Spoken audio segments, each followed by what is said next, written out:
Hello everyone, this is real-time phase tracking system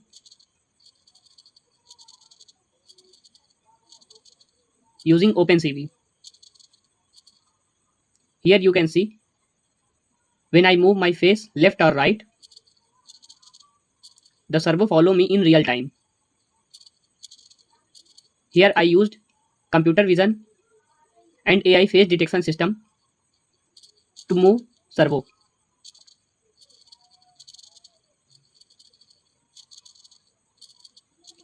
This is a simple and beginner-friendly project for robotics and IoT. In future upgrade, we can make a complete robot head using this system.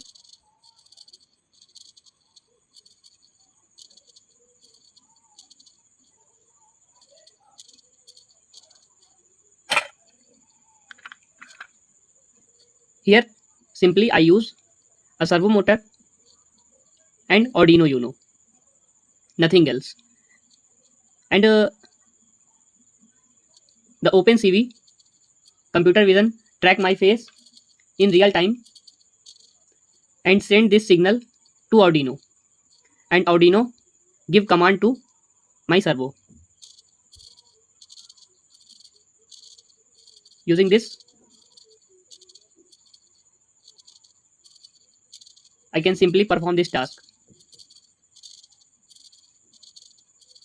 Thanks for watching.